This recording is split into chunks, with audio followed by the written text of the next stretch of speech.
तर शेतकरी मित्रांनो, आपल्या स्वयंभू ऑर्गॅनिक फार्म शेती जोड व्यवसाय या यूट्यूब चॅनलच्या माध्यमातून आपण आपल्या ग्रामीण भागामध्ये शेतीला जोड व्यवसाय करणाऱ्या शेतकऱ्यांच्या मुलाखती आणि त्यांचं उद्योगातील मार्गदर्शन मी तुमच्यापर्यंत पोहोचण्याचा प्रयत्न करत असतो। तर आज आपण उच्चगाव येथील शेतकऱ्याची मुलाखत घेण्यासाठी आलेलो आहोत आणि त्यांचं मार्गदर्शन तुमच्यापर्यंत पोहोचण्याचा प्रयत्न करत आहोत। तर आपल्या चॅनलवर नवीन असाल तर चॅनलला सबस्क्राईब आणि व्हिडिओला लाईक करायला विसरू नका।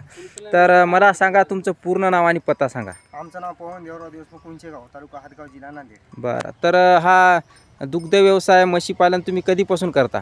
आम्ही चांगलं 5-6 वर्ष व्हायली ते 5-6 वर्षापासून। 2015 पासून। बरं, तर ज्यावेळेस सुरुवात केली त्यावेळेस किती म्हशी होत्या तुमच्याकडे? ज्यावेळेस सुरुवात केली त्यावेळेस 2 म्हशी होत्या, पार्ट्या मुरा लावलेल्या लागवणीच्या बरं, 5 महिन्याच्या। असं एका म्हशीवर आम्ही 30-30 हजार 50-50 हजाराची मसळ आणली, 1-1 लाखाला मसळ केलेली आहे। बरं, 1 लाखाला 90 हजाराला मसळ आणलेली आपण 50-50ची मसळ, 5 महिन्याच्या म्हशी बाळगून। पण त्याच्यानंतर आम्ही हे व्यवसाय सुरू केला, बारीक बारीक म्हशी आणायचा, बारीक म्हशी आणायच्या, बाजारातून आणायच्या, घरी ठेवायच्या। दूध दिलं तर द्यायच्या, समोर नाही दूध दिलं तर म्हशी घरी ठेवायच्या, बाजारात काय म्हशी टाकायच्या नाही, काय नाही, बारीक आपल्या बारीक व्यवसाय आपला सुरू केलेला आहे। बरं, तर मला सांगा, ही जी म्हैस आहे ही हो, ही विकत आणली का घरची आहे? ही म्हैस आम्ही विकत आणलेली आहे, बरं, बाजारातून विकत आणलेली आहे। कितीला आणली? ही आणलेली आहे 50 हजाराला। 50 हजाराला। हो, बरं, मग आता ही गाभण आहे का इलेली आहे? आता ही 4-5 दिवसात जंदल आता ही। 4-5 दिवसात येते का? हो, 4-5 दिवसात जंदल। बरं, तर कितीला आणली ही बाजारातून? बाजारातून आणली 50ला। बरं, आणि हिची काय दूध द्यायची कॅपॅसिटी काय असेल? दुधाची काय आता घरी इली असते तर आम्ही दुधाची गॅरंटी देईल, आता समोरली काय गॅरंटी देईल, हिच्या गाभांची दूध किती देईल, काय बरं. देईल, समोरची आम्ही गॅरंटी देत नसतो। घरी इली असते तर गॅरंटी देईल आम्ही। बरं, हिची आम्हाला गॅरंटी आहे, 2-2 लिटर दूध आहे हिच्या खाली। गाभण आणली होती आम्ही, आमच्या घरी जणली 10 दिवस झाली।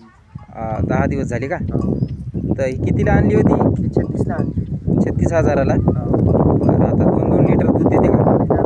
दूध आहे, 10-12 दिवस झाली। बरं, आणि ती तुमची ती मागं जी म्हैस दिसायली हो, ही काय आहे? हिच्या खाली वगार, कासरा वगार आहे, 1 हप्ता येऊन झाले हिला। बरं, ही विकतच आणलेली आहे आम्ही 8-10 दिवसाखाली। 8-10 दिवसाखाली का? हो, आता ही काय दूध देते का? हिला खाली 2-2 लिटर दूध आहे। 2-2 लिटर। हो, बरं, आणि ती म्हैस? ही गेल्या वर्षी आणलेली होती आम्ही दुधाला। हां, पहाटे 4 लिटर दूध आहे, संध्याकाळी 4 लिटर दूध आहे, दोन्ही टाइम दूध आहे। मसर 5 महिन्याची गाभण आहे, तर 1 टाइम 5 लिटर दूध आहे, एका टायमाला? एका टाइम 5। बरं. गेल्या वर्षी 30 हजाराला आणली होती आम्ही, गेल्या वर्षी? गेल्या वर्षी 30 हजाराला। बरं, तर मग आता हिच्या दुधाला काय फॅट लागते, म्हणजे ही घरी का? तिच्या दुधाला आमचं दूध लागते 60-70 रुपये लिटर। बरं, एका खाली एक 70 लागते, किंवा 60 लागते, 65 लागते, 80-70 सब फॅट लागते। बरं, म्हणजे एकंदरीत तुमच्याकडे गावरान म्हशीचा तुम्हाला जास्त अनुभव दिसायला आणि पार्ट्या म्हशी आणून तुम्ही विक्री पण करता? हो, दोन्ही करत असतो आम्ही। बरं, जसं आम्हाला पडतर खाल्लं तसं आम्ही पडतर खाल्लं। सध्या आम्हाला याच्यामध्ये लख आहे, सध्या याच्यामध्ये आम्हाला हे आहे, बारीक म्हणजे हिंडायचं काम नाही, खाली चारायचं काम नाही, कमी पैशात कमी उत्पन्न सगळं व्यवसाय। बरं, म्हणजे आणि याला चाऱ्याचं नियोजन कसं करता? चाऱ्याचं आम्ही काही नाही, 2-3 घंटे भाराला सोडायचे, 3 वाजता खेटगळ्याचे आणून बांधायचे, दुसरे एक भारा पाळणाभर ऊस आणायचा, हां, करून टाकायचे, दुसरे सोडायचे। बरं, हो, आणि काय ढेप वगैरे?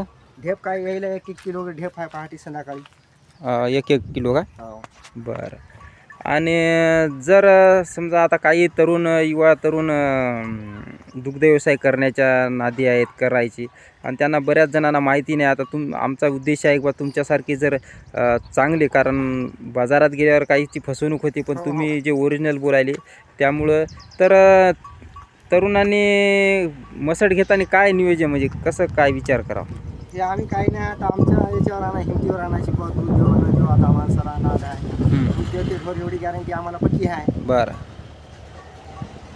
आणि कमीत कमी पैशापासून सुरुवात करावं का?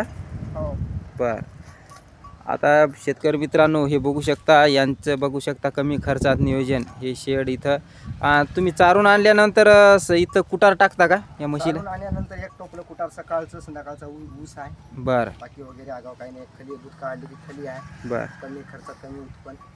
आणि हे बघू शकता शेतकरी मित्रांनो, मी आल्यानंतर तुम्हाला सांगतो, इथं यांचं हे तळं पण आहे, आणि या तळ्यामध्ये एक म्हैस मस्त पोहू लागली, म्हणजे एकदम नैसर्गिक वातावरण इथं यांच्या शेडवर आपल्याला पाहायला मिळत आहे।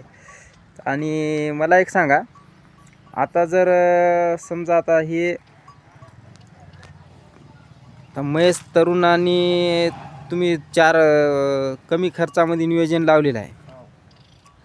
तर एकंदरीत तुमच्याकडे जर म्हैस कोणाला विक्री घ्यायची असेल, माहिती घ्यायची असेल तर तुम्ही देऊ शकता का माहिती? हो. बरं. मग त्यासाठी एकदा तुमचं नाव आणि मोबाईल नंबर सांगा. आमचं नाव पवन देवराव देशमुख, उंचेगाव, तालुका हातगाव, जिल्हा नांदेड. आमचा मोबाईल नंबर 98 50 89 58 62. बरं. तर शेतकरी पुत्रांनो, नक्कीच यांच्याशी तुम्ही कॉन्टॅक्ट करू शकता आणि आपल्या चॅनलवर नवीन असाल तर चॅनलला सबस्क्राईब आणि व्हिडिओला लाईक करा. जय जवान जय किसान.